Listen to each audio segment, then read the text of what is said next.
all for this warm, warm welcome. One of the wonderful women in the back that was here yesterday getting set up sent me a screenshot, or I guess it was a photo, of the sign in front of the fire station welcoming us to your beautiful home, and it just warmed our hearts. We were so thrilled to be here. We're here the week after Fire Prevention Week, which I'm sure everyone here knew was happening. This longest running public health observation was really spawned out of the devastating fire in Chicago back in the 1870s. And it serves as a reminder of the importance for education to the public, but I think more importantly, to reminding people of the valiant service that is involved in being on the front lines, and particularly on the front lines when you're talking about people's lives. And every single person in this room somehow has a connection to that amazing, amazing service. And I want to say thank you, and we're here to honor you. Also, it's so exciting to be back here 3 months after the pony swim. Mayor Arthur put us on his boat that day after we walked out on the boardwalk, where we saw generations of Virginians and Americans and even some international visitors here in our Commonwealth taking in this most fabulous annual experience. We saw people on their motorboats, we saw people with paddles in hand, we saw people trudging through the mud and almost getting stuck in it. We saw folding chairs and lots of toasts in red Solo cups. And it was a tremendously exciting time for us, really a bucket list. When Glenn got elected, I said, "Oh, can we go to the Chincoteague pony swim?" He said, "Absolutely," and we did, and we will be back. It was a wonderful time, and we thank you so, so much. A particular shout out to those Saltwater Cowboys. You know who you are in the room.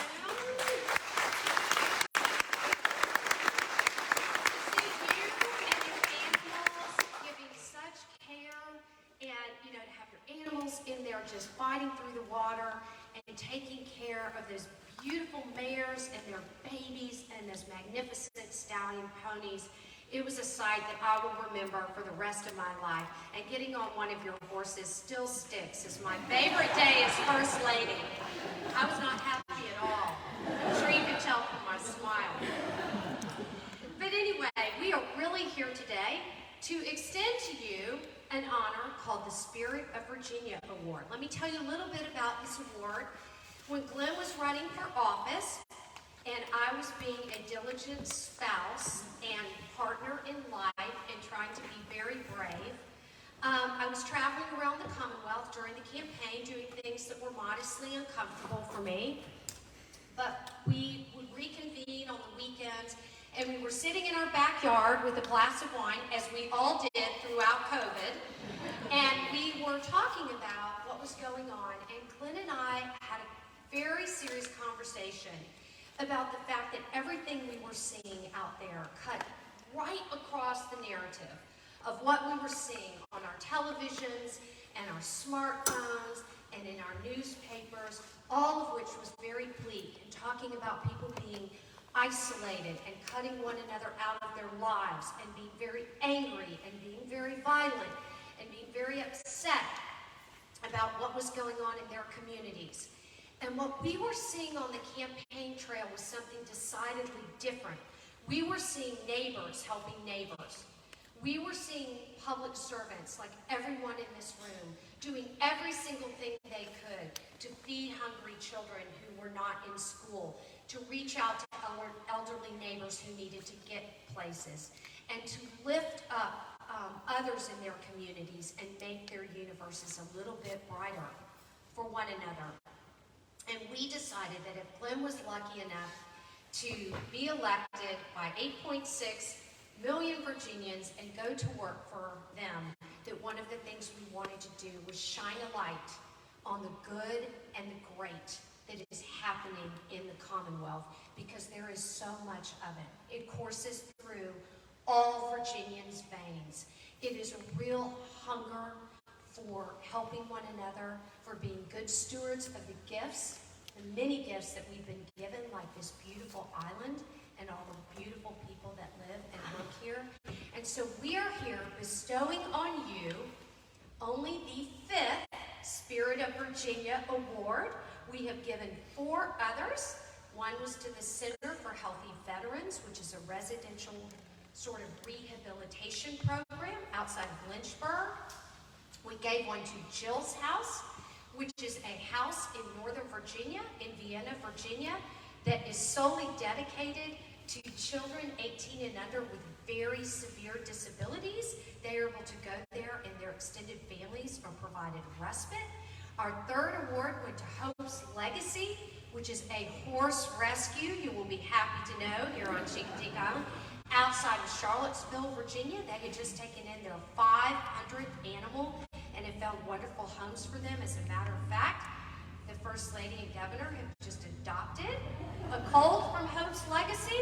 We're not going to adopt a pony today, I promise, Glenn, even though I'd love to, maybe next summer. And then our 4th award went to an Achievable Dream, which is an education program in the greater Virginia Beach area. It serves 3 school districts, and they bring students in from distressed neighborhoods, and they run an amazing program that is really catalytic to changing these students' lives. And so here we are on your island to say thank you, to glorify the things that have happened here for over 100 years. You are part of a 44,000 strong fire service in the Commonwealth. 75% of those public servants are volunteers. And I don't know any better way to really live out what we are called to do other than what you do here in service. So I want to close with this. I want to close with a passage from John that I'm sure is very familiar to many of you all. But it basically says, greater love has no other than this, to lay down one's life for one's friend. Each of you do that every single day when either you come here or when your spouse or your partner or your child or your parent sends you out, hopefully with a good packed lunch or dinner, but with a lot of love and a lot of giving to others. What you do is selfless, it's beautiful, it glorifies every single resident in the Commonwealth of Virginia. It glorifies every single resident in the United States of America. And it exemplifies what God has called us each into in our lives here on earth. We're so proud of you, so grateful for you, and without further ado, please welcome your 74th governor and my precious husband, Glenn Youngkin.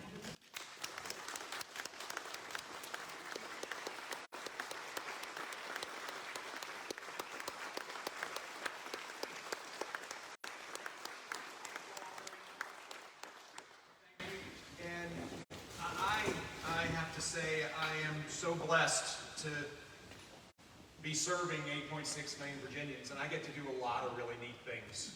But when Suzanne and I get the opportunity to celebrate Virginians and hand out a Spirit of Virginia Award to extraordinary people, it tops the list. And so thank you. You know, when I am traveling with Suzanne and we talk about the amazing things going on across the Commonwealth of Virginia, we're just constantly reminded about this basic notion that the spirit of Virginia, the spirit that breathed life into our nation, breathed life, liberty, and the pursuit of happiness into our nation, is alive and well. It's alive and well in the Commonwealth, and we see it every day. And occasionally, we have the distinct honor to step back and celebrate it. And all too often, it happens unnoticed or uncelebrated. Quiet heroes, do amazing things. And so, yes, it is quite a privilege to be able to stand here and shine a very, very bright light on quiet heroes. Heroes who wake up every morning and make a voluntary decision to go stand in the way of danger. A voluntary decision to step away from their families and to give up that time that God has given all of us to be with ones we love, to go serve others, to make a decision that when others are in need, you will go. I learned something this morning, that over the course of the last year, the 10 full-time, 17 part-time emergency medical service folks, plus 34 volunteers, answered the call 1,300 times in the last 12 months, just from here. Now think about that. That room over there, which is called the radio room, which, by the way, there's no radios in it. Right there, 1,300 calls for help come. And there's not a question about if we're going to answer them. It's let's go answer them. And resources are deployed. That's the spirit of Virginia. When someone's sitting down to dinner with their family, and the call comes, they stand up and leave and go answer the call. That's the spirit of Virginia. Yes, and when there's a cat stuck in a tree, you go answer the call. When there's an elderly neighbor who needs help. When there's a parent who's concerned for their child.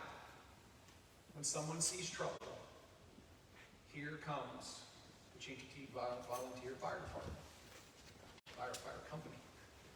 And so thank you. Thank you for embodying the spirit of Virginia. This is why this great Commonwealth carries on so much of the legacy that fueled our nation. And this is why this great Commonwealth will see its best days forward.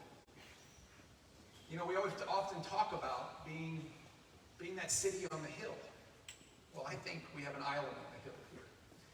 And I'm so proud that it is part of the Commonwealth of Virginia. Now, we've discussed today one of the most extraordinary events in the world, and that's the annual pony swim. And that pony swim, yes, is an event, but it also is a celebration of service.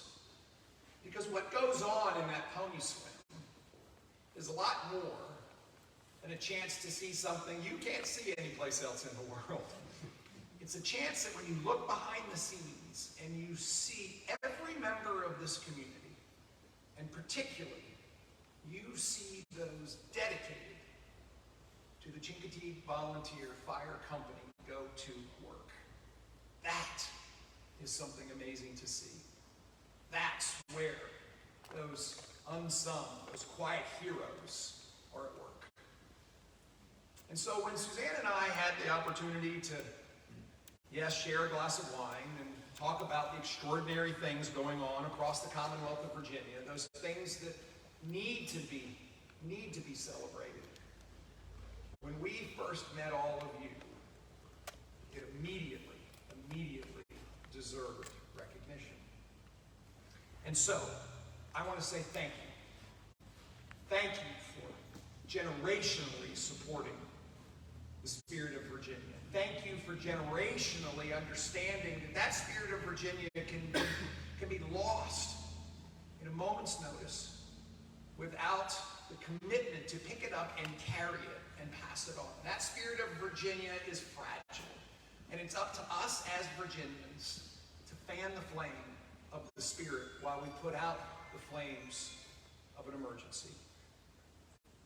And that is something that as Virginians we should all be so proud of. So, to this amazing group of men and women, this amazing group of men and women that make up our emergency response team, this amazing group of men and women that make up the Chincoteague Volunteer Fire Company, I want to say thank you. Thank you for loving Chincoteague. Thank you for loving the Commonwealth of Virginia. Virginia. Thank you for loving America. And thank you for continuing to breathe life into the spirit of Virginia. God bless you. And Susie, let's give out the award. Yes. So, I would like to ask every single firefighter and his or her spouse, who's equally as important, to come forward down here, because this award is really for you all. So come on up, we're all family. Yes, come on down here. We are going to give you a crystal bowl that we've had specially made for each of our award winners. On it is the SEAL, Spirit of Virginia Award. It was designed by an artist that lives in Lexington, Virginia. In its center are a number of little items that reflect the different geographies in our beautiful Commonwealth. Some of them may look familiar to you all. Also, this group will have an invitation to join us in December at the Executive Mansion. We are going to have all of our Spirit of Virginia Award winners gather for a very special Christmas celebration in the mansion. And last but not least, if you want to learn more about the Spirit of Virginia Award, definitely go to my website. You can see all of our winners. But without further ado, I'm going to come down for some fun pictures. And again, congratulations. We could not be more proud of the Chincoteague Volunteer Fire Department, its family, its community, and its impact on our little slice of this beautiful world. Amen.